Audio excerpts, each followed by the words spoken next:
Assalamualaikum warahmatullahi wabarakatuh.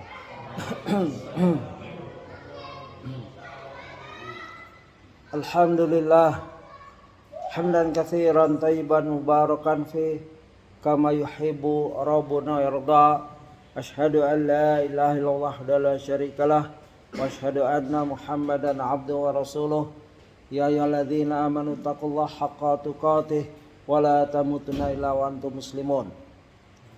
Ikhwafillah, Bapak jamaah Masjid Al-Balad yang saya muliakan, alhamdulillah kita lanjutkan pada kajian ini, yaitu bagian kedua dengan berbeda judul tetapi hakikatnya sama, mengingat kematian, ya. Yaitu pekan lalu kita telah sampai kepada poin ya, manfaat mengingat mati. Pekan ini insya Allah kita akan membahas beberapa lanjutan dari itu, yaitu poin kematian adalah jalan menuju dua tempat. 5 kematian yang indah, yaitu husnul khotimah, ya, husnul khotimah dengan tambahan. Dan sesi ini saya buka dengan setiap sesi ada pembukaan. Baik, judul pada malam ini, ketika jasadku dipandu ke masjid. Dipandu, digotong, dibawa. Kadang-kala bukan ke masjid, ada sebagian masjid yang mempunyai tempat khusus untuk menyolati jenazah. Itu boleh. Ya, mungkin yang sudah umroh atau haji sempat mendapati kematian seorang ulama atau jamaah haji atau umroh. Nah, di situ tempatnya. Artinya jasad tersebut mendatangi dengan cara dipandu, digotong dengan keranda, kurung batang kalau bahasa kita ya. Mungkin bahasa Indonesia beda-beda, mungkin bahasa daerah. Intinya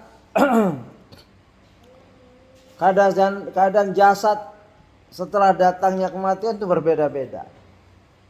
Ada yang dipandu ke masjid untuk disolati, ya. Jika hamba ini seorang yang sering, ya, seorang yang jamaah masjid, ya, maka inilah perpisahan dia dengan jamaah dan saudara-saudaranya. Ya, orang ini rutin ke masjid, kecuali sakit atau sibuk yang bersangat, ya.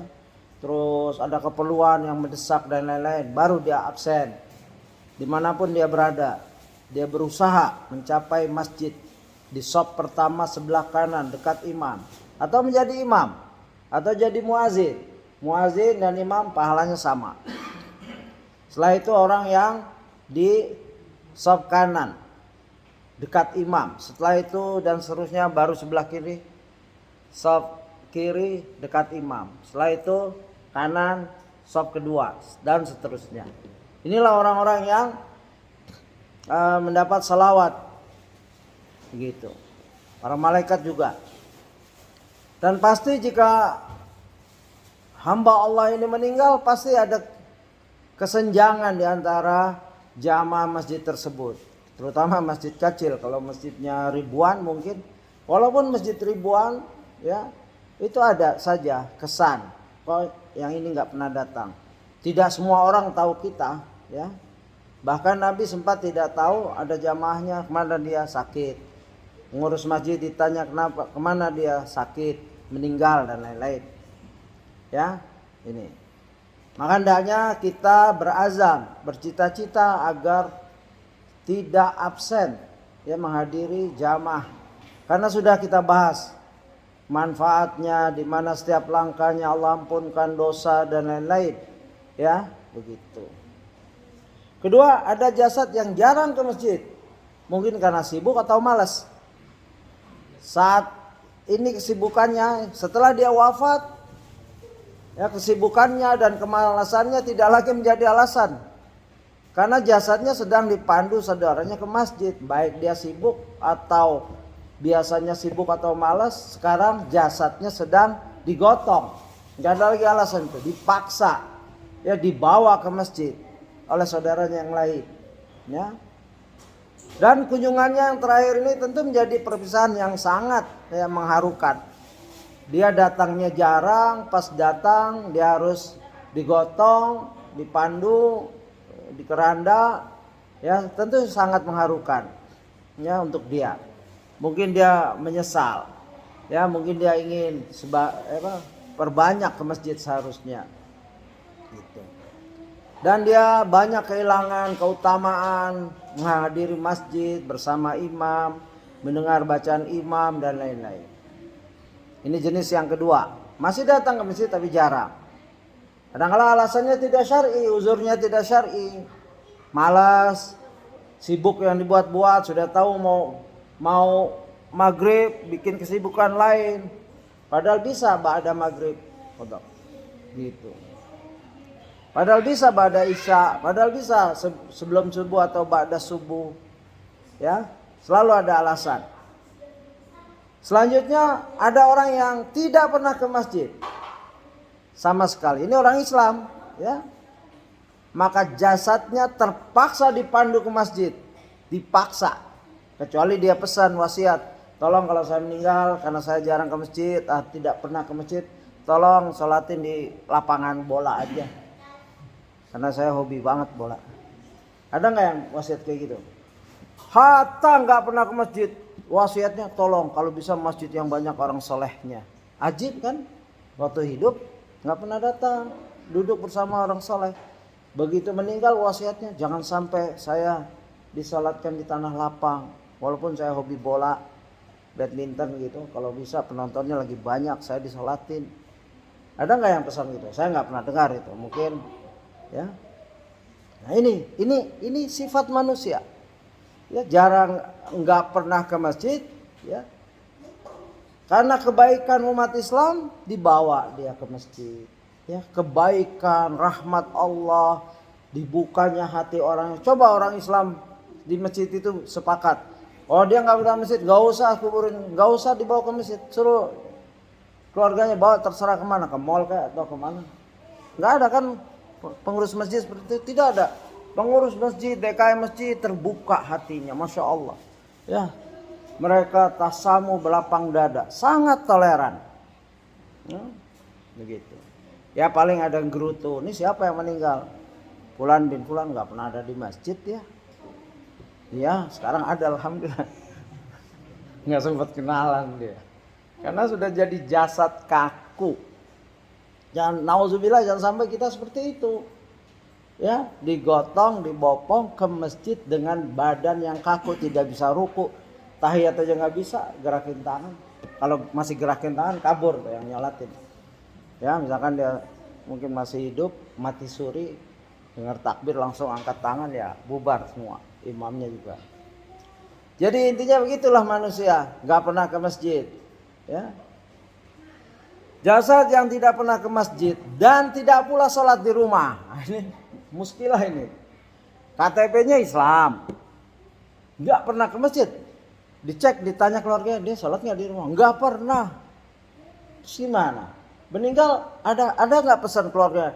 Udah Pak, suami saya, anak saya, bapak saya, ini paman saya nggak pernah ke masjid dan sholat juga nggak pernah, di rumah juga nggak pernah. Udah kuburin kayak agama, nggak tahu agama, lihat KTP-nya Islam. Nah, ini muskilah.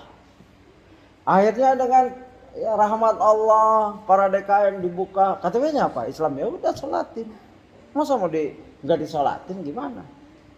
Ya, ada qaul di mana Imam Hanafi sedang diskusi, datang orang, ya Imam, fulan nggak sholat ini itu. Dia orang Islam ya, orang Islam bukan Islam, ya udah kamu sendiri yang udah jawab, Islam kuburin, sholat. Ya, Imam Hanafi berbalik, beliau ahli ra'yu ya. Ada orang datang minta fatwa, ditanya, ya Imam, ada orang nggak pernah sholat di rumah, di masjid nggak pernah, ini kuburin di mana ini? Ya disolatin apa enggak? Tanya, dia orang Islam bukan? Islam. Nah, itu jari jawaban. Ya kamu sendiri yang jawab Islam. Sholatin, kuburin, urusan dia sama Allah. Ya, walaupun ada pendapat yang kuat, amalan orang yang mengakibatkan keluar yakhruj minal millah, yaitu tarkus salah, ya, dalam hadis yang kuat. Ini pendapat yang paling kuat, walaupun masih ikhtilaf. Yang orang Islam bersyahadat terus meninggalkan sholat sama sekali, dia masih dihukumi Islam. Tapi yang kuat tarkus sholat, hanya sholat ya, karena ada dalilnya.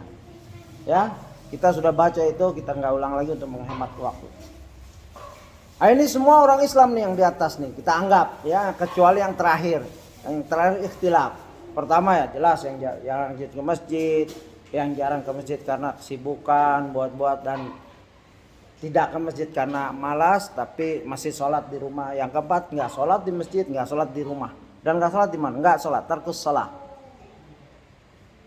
Lalu setelah itu kita akan dapati setelah orang Islam, orang kafir. Orang kafir juga meninggal, lalu dia akan dikubur dengan caranya. Ada yang dimasukin peti, dikubur dengan petinya, setelah mungkin ke gereja, kalau ada orang Kristen, ke kuil dan lain-lain. Ada yang dibakar, pesan tuh. Ya mereka minta dibakar. Ya maka hati-hati ini ibrah ya, pelajaran, ada kejadian benar di mana seorang muslim punya penyakit, ini kejadian benar. Salah satu ya kenalan kita lah. Lalu dia berobat ke suatu tempat di mana mayoritas orang kafir, ya. Mayoritas tuh. Lalu berobat. Ternyata dalam perjalanan perobatan di sana meninggal. Karena di sana tidak ada orang Islam, lalu dikubur di tata cara penguburan dan lain-lain, cara mereka ya ujung-ujungnya dibakar. Bayangkan ya, orang Islam berobat nggak sembuh malah meninggal di negara kafir, akhirnya dibakar. Baliklah, dibalikan debunya, karena memang tradisi sana begitu, agama sana begitu. Makanya hati-hati ya, ini kejadian benar. Hati-hati kalau memang antum ya, walaupun punya duit, bukan ukuran duit ya, uang itu bukan ukuran, tapi pertimbangkan itu. Kalau meninggal tolong jangan dibakar atau jangan dimasukin peti, dibawa ke gereja dan lain, itu pesan, dan berangkat saja ya. Jaga itu, walaupun kita punya uang, jaga agar mati sesuai dengan apa Islam. Bahkan ya di kitab Tazkirahnya Al-Qurtubi dijelaskan, hendaknya seorang sebelum meninggal berpesan agar dikuburkan di kuburan orang-orang soleh. Ya, contohnya apa? Rasulullah meninggal dikuburkan di kamar Aisyah radhiyallahu anha. Abu Bakar meninggal ingin sekali di sampingnya. Dan Omar meninggal, padahal secara ini perjanjian atau keinginannya Aisyah setelah Abu Bakar, karena anaknya kan. Jadi Rasulullah, Abu Bakar, Aisyah. Tapi Umar ya gigih, ingin sekali meninggal di samping ya sahabat besarnya yaitu Abu Bakar dan di samping Rasulullah. Maka dia mohon kepada Aisyah radhiyallahu anha, tolong kamu pergi ke Ummul Mukminin Aisyah, katakan Umar ingin sekali tempat itu dijadikan tempatnya. Ya, maka Ibnu Umar, salah satu anaknya Umar bin Khattab, datang memohon kepada Aisyah, dan jangan kau sebut khalifah, Umar. Coba tawaduknya. Ya, Umar jarang menggunakan jabatannya ya, sampai di akhir hayat untuk kepentingan dirinya atau keluarganya. Banyak kisah-kisah keagungan Umar. Sampai akhir hayat kalau dia sebut Amirul Mukminin, ingin sekali dikuburkan dekat Amirul Mukminin sebelumnya yaitu Abu Bakar. Selesai. Tapi dia tidak mau memakai jabatan karena selesai jabatan. Sampai situ aja jabatan. Umar bin Khattab ingin sekali dikuburkan di samping sahabatnya yaitu Abu Bakar radhiyallahu anhu. Ini adalah kebesaran Umar dan kebesaran hati Aisyah radhiyallahu anha. Ya, silahkan. Ya, begitu. Artinya di sini pelajaran bahwa pesan kepada keluarga, jangan sampai kita dikuburkan di tempat yang nggak benar. Pastikan itu. Kalau bisa pesan, tolong di sebelahnya saudara saya yang saleh, tolong di sebelahnya boleh, ya. dalam asar ini. Jadi jangan sampai seorang Islam meninggal di negeri kafir lalu dikuburkan. Kalau terjadi gitu, ini dosa para turunannya, tidak mengurus. Ya, perjuangkan sampai bisa, balikin itu mayatnya atau salatkan. Ya, meninggalnya kapan? Kalau nggak disalatkan, pakai hukum Najasyi. Ya, Raja Najasyi waktu meninggal karena beliau rahimahullah menyembunyikan keislamannya. Ya, kalau dia ngaku Islam dibunuh karena dia seorang raja. Pengikutnya akan membunuhnya. Makanya disembunyikan keislamannya lalu meninggal. Maka Nabi SAW bersabda, salatkan saudaramu. Ya, maka salat ghaib. Ini asal usul asbabul wurud salat ghaib. Jadi kalau orang sudah disalatkan, kaidah yang kuat adalah tidak perlu disalatkan lagi. Tapi ada pendapat dari Syekh Utsaimin, jika itu ulama, orang terkenal dan lain-lain, pahlawan Islam boleh. Walaupun sudah disalatkan, orang-orang Islam yang lain boleh salat gaib. Wallahu a'lam. Ini baru pendapat ya. Artinya kita mohon kepada keluarga untuk salat. Nih fulan bin fulan meninggal di negeri kafir nih. Saya khawatir belum disalatkan. Maka salat gaib boleh. Tapi kalau meninggalnya di negeri muslim, sudah umum, mereka mengurus cara Islam, selesai sudah. Ya. Dan sekarang alhamdulillah Islam sudah tersebar di negara-negara seperti Australia yang saya tahu, Amerika, dari berita-berita itu sudah jelas. Ya, dan yakinkan di telepon. Yang jelas kalau orang kafir meninggal, yang akan disebut ya di dalam Al-Qur'an, hatta idza jahadumul maut. Demikianlah keadaan orang-orang kafir, hingga apabila datang kematian kepada seorang dari mereka, qala rabbi ya arji'un. Mereka berkata, wahai Rabb, ya, baru mereka ngakui Tuhan mereka. Kembalikan kembalikan aku, ya, ke dunia maksudnya. Ini mereka berdoa kepada Rabbnya, orang kafir nih, atau orang-orang zalim, orang yang biasa meninggalkan syariat Allah, baik di zaman awal dari Adam sampai sekarang, ucapannya sama, ya, Allah Rabbi, ya, arji'un. Apa alasannya minta dikembalikan? La'alla amalu salihan fi ma taraktu, agar aku bisa beramal apa yang pernah aku tinggalkan. Ya, ini ngasih alasan lagi. Biasa kan kalau orang mohon kasih alasan. Kenapa kamu ingin ini? Saya karena begini Pak, ya Tuhan saya begini, gitu. Nah orang kafir begitu, ngasih alasan ke Allah. Ya, kembalikan aku ke dunia. Belum nggak ada, Allah bertanya nggak ada, tapi langsung la'alla a'malu salihan, ya, fima taraktu. Penting sekali ini. Fima taraktu, apa-apa yang aku telah tinggalkan. Salat, puasa, saum, zakat, jihad, tauhid, sunnah. Yang nggak ada itu yang dikerjakan orang kafir.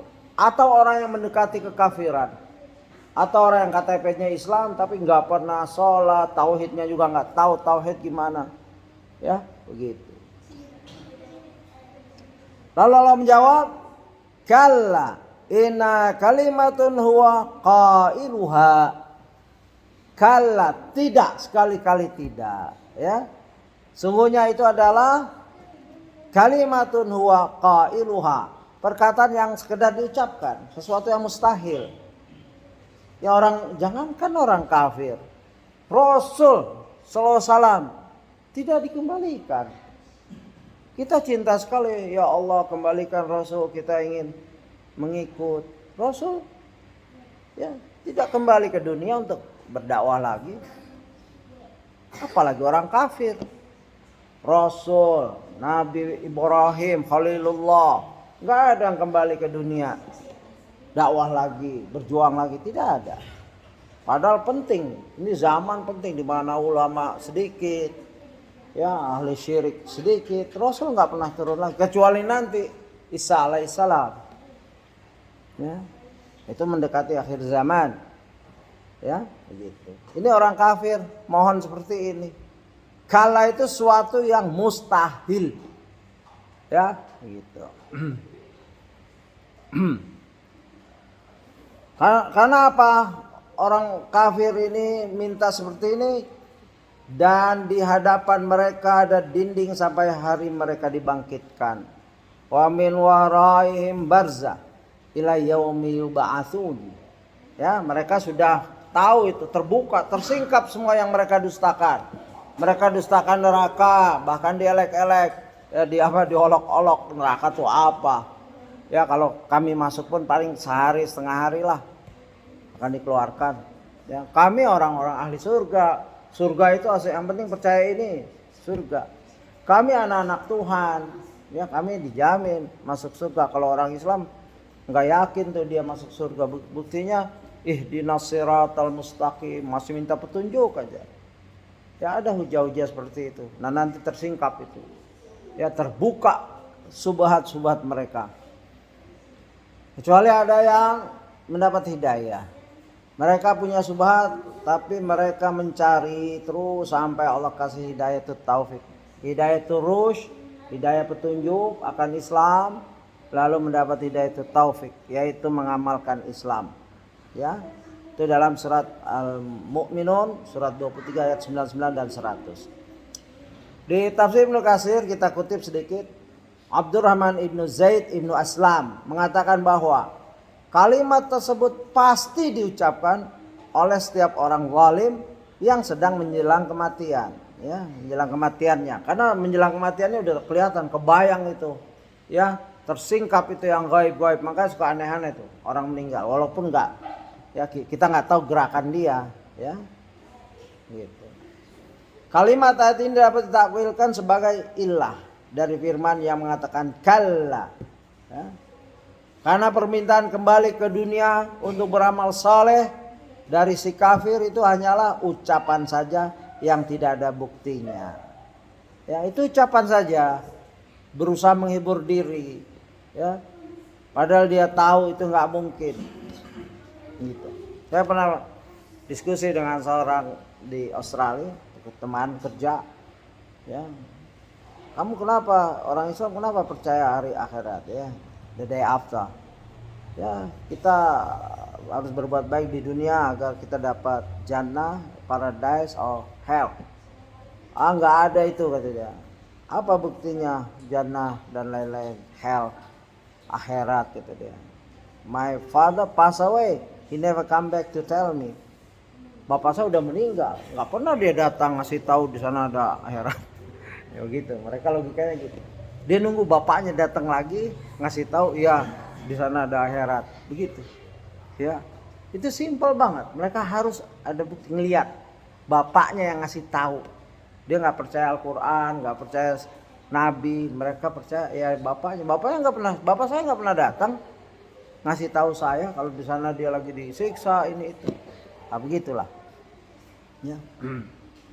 Ini baru pembukaan. Tadi kita sampai kepada seorang Ibnu Katsir mengutip Abdurrahman ibnu Zaid ibnu Aslam.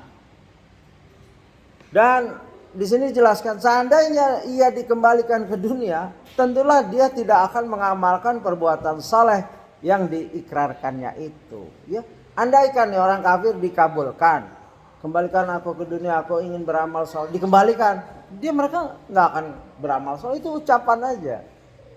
Saking kafirnya itu sudah melekat dalam hatinya, ya, penyakit hati mereka tuh sakit sekali. Andaikan mereka dikabulkan permintaan mereka, ya mereka nggak akan tuh beramal apa yang mereka ikrarkan. Ya, di sini dalam suratul An'am surat 6 ayat 28, bal badalahum ma kanu yuhfuna min qabl. Tapi sebenarnya telah nyata bagi mereka kejahatan yang mereka dahulu selalu menyembunyikannya. Walau ruddu la'adu limanuhu anhu wa innahum lakadzibun. Sekiranya mereka dikembalikan ke dunia, tentulah mereka kembali kepada apa yang mereka telah dilarang mengerjakannya. Mati. Terus misalkan ada yang dikembalikan, ini penjudi atau kafir ya, syirik, menyembah berhala, mati. Terus ya Allah, kembalikan saya ke dunia, saya akan beramal ini, beramal soleh. Begitu hidup, nyembah lagi. Ya, karena sudah terpatri di hatinya kekafiran. Mereka akan ingkar itu. Ya, kiranya mereka dikembalikan ke dunia, tentulah mereka kembali kepada apa yang mereka telah dilarang mengerjakannya. Dan sungguhnya mereka itu adalah pendusta-pendusta belaka. Wa innahum lakadzibun. Pendusta di sini dusta yang dahsyat ya. Kafir kadzab. Mendustakan ajaran Allah, syariat Allah, Rasulullah, malaikat dan lain-lain. Seluruh rukun iman, menolak rukun Islam. Ya, bahkan ekstrim di antara mereka membakar kitabullah, menghina Islam gitu. Qatadah mengatakan, demi Allah orang kafir, yang artinya demi Allah orang kafir dalam keadaan seperti itu berharap dapat dikembalikan ke dunia, bukan untuk berkumpul kembali dengan keluarga dan kaum kerabat, bukan pula untuk mengumpulkan harta benda lalu memperturutkan hawa nafsunya, melainkan ya berharap dikembalikan ke dunia untuk mengerjakan amal soleh, ketaatan kepada Allah. Mereka itu mohon, yaitu alasannya agar bisa beramal soleh. Mereka nggak peduli itu. Oh, saya mau ketemu, kalau saya kembali saya akan ketemu anak saya yang saya cintai, istri saya yang cintai, suami saya, bapak saya. Enggak. Alasan mereka itu ingin beramal soleh. Ini Qatadah menyatakan itu. Ya, jadi memang amal soleh tingkatannya di akhirat lebih tinggi, ya, lebih diperlukan daripada keluarga, gitu. Wallahu a'lam. Dan kita masuk pada materi yaitu perpisahan ya yang sangat mengharukan antara roh dan raga. Ya. Kematian pintu akhirat menuju surga atau neraka. Kullu nafsin dha'iqatul maut. Tiap-tiap yang berjiwa akan merasakan mati. Dha'iq itu sebetulnya lisan. Misalkan zauqul lughah. Zauq itu rasa bahasa. Zauqul lughah ya, tapi di sini dipakai untuk kullu nafsin dha'iqatul maut. Ya. Rasanya di sini sebetulnya masalah lidah ini, ya. Seperti kalau orang bahasa Arabnya bagus, zauqul lughah, terasa bahasanya bagus, ya. Zauqul lughah bahasa Inggrisnya misalkan orang bagus, pokoknya bahasa apa saja, ya. Di sini dipakai oleh Allah kullu nafsin dha'iqatul maut. Tiap yang berjiwa akan merasakan mati, merasakan mati. Wa innama tuwaffuna ujurakum yaumal qiyamah. Dan sungguhnya pada hari kiamat sajalah disempurnakan pahalamu. Pahala itu adanya setelah hari kiamat. Maksudnya sempurnanya. Ya. Kalau awalannya ya dikubur seorang beriman. Seorang beriman sebetulnya sudah dapat nikmat di dunia. Dengan iman itu sendiri nikmat. Nikmat iman, nikmat Islam, nikmat menuntut ilmu, nikmat memahami ayat, nikmat memahami hadis, mencintai ayat dan hadis. Nikmat mencintai Rasulullah, ini semua nikmat yang kadang-kala nggak bisa dibeli, nggak bisa ditukar dengan harta. Bahkan ulama menghabiskan harta rumahnya untuk menuntut 1 hadis, 2 hadis, begitu. Ini nikmat yang tidak bisa dibayar, begitu.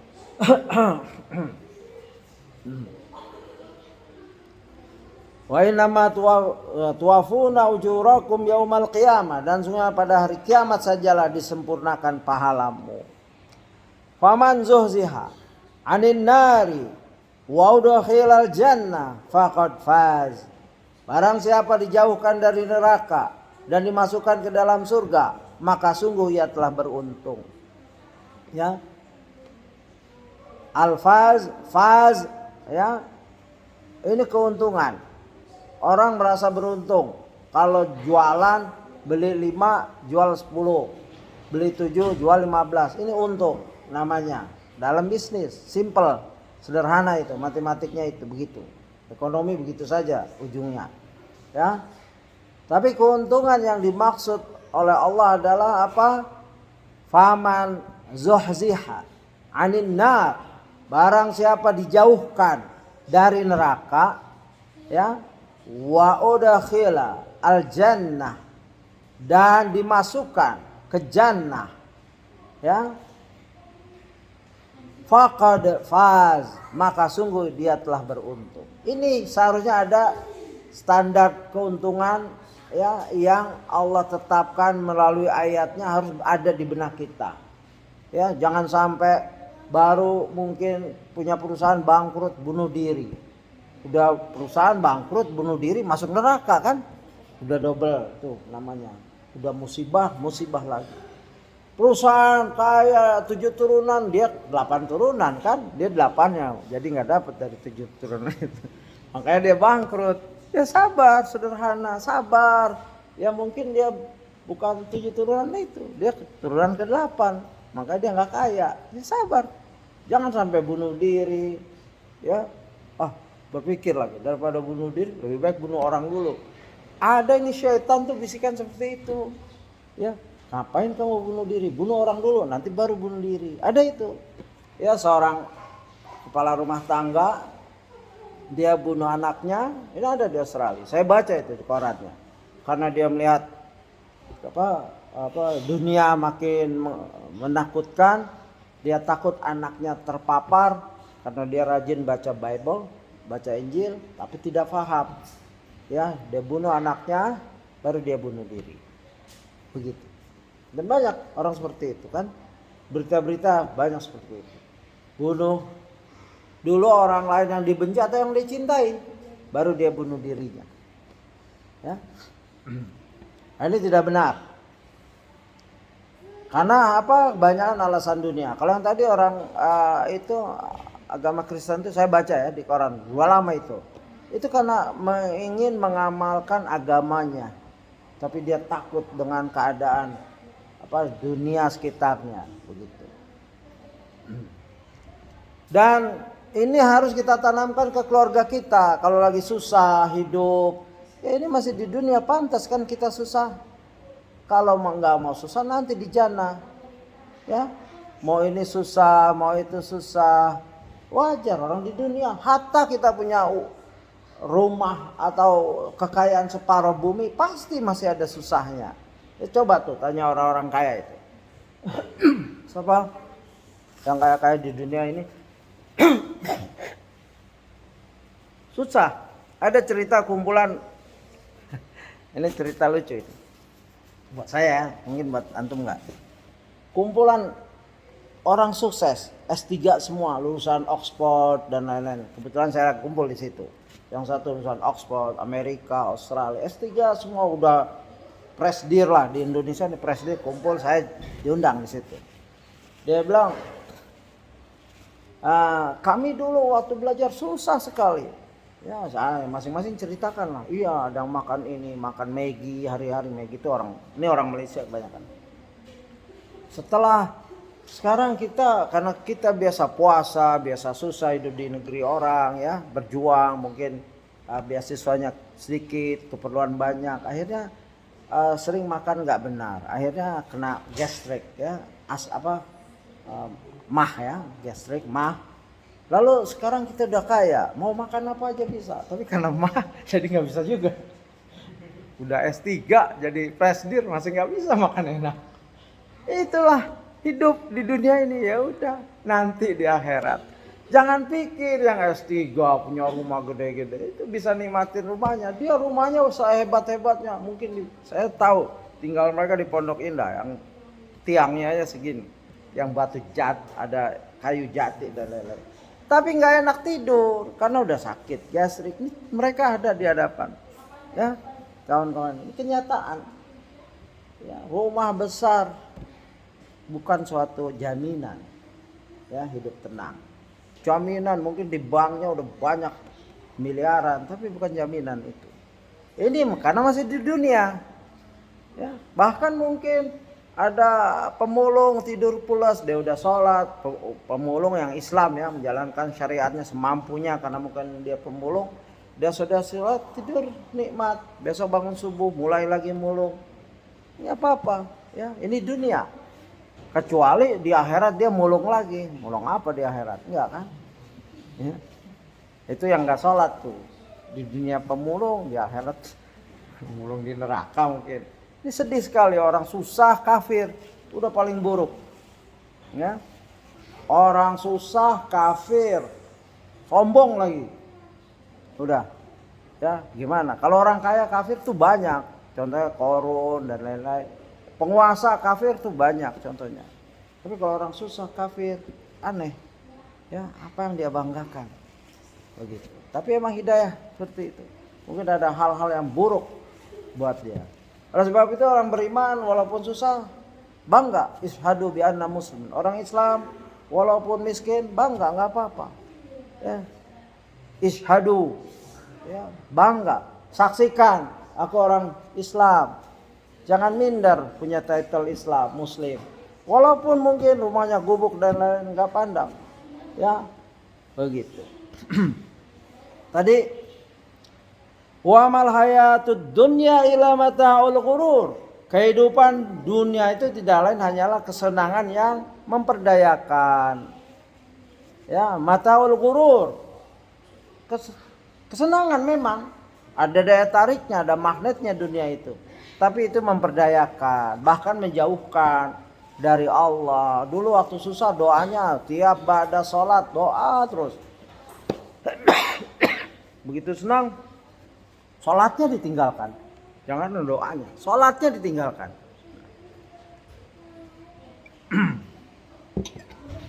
Betapa banyak ya di sekitar kita orang-orang seperti itu. Kita ingat nih, ini dulu orang susah ini, tapi setelah diangkat ekonominya, sosialnya oleh Allah lupa, nggak pernah ketemu lagi di masjid, nggak pernah ketemu lagi di kajian, ya begitu. Nah ini naudzubillah, kalau ada itu kita nasihatkan, ya kita nasihatkan. Dan ini terutama diri kita nasihati diri kita, ibda bin nafsik, lalu keluarga kita, qu anfusakum wa ahlikum nara, dan orang-orang sekitar kita, teman dekat kita. Kalau kita cintai dia, ya cinta karena Allah, nasihati. Karena antum kita ini ingin bersamanya di akhirat nanti, di jannahnya, bermajlis bersama orang-orang soleh. Ya, jangan berteman di dunia saja. Ya, qulil haqqa wala kana muran. Mungkin pahit buat dia. Ngapa sih kamu sering sok nasihat? Ya kan pahit kita. Dia merasa pahit itu. Ya itu obat. Kebanyakan obat pahit. Coba ke apotek. Berapa persen obat yang manis? Paling untuk anak-anak sirup itu pun ada problem kan sebelumnya. Sisanya pahit itu, getir, pahit, nggak enak. Itu qulil haqqa walau kana muran. Katakan kebenaran kepada diri sendiri, kepada keluarga, kepada teman, sahabat yang kita cintai, ya teman kantor, ya kasih nasihat yang lembut, ya jangan ya mentang-mentang sudah dapat kebenaran orang semua sesat, tidak.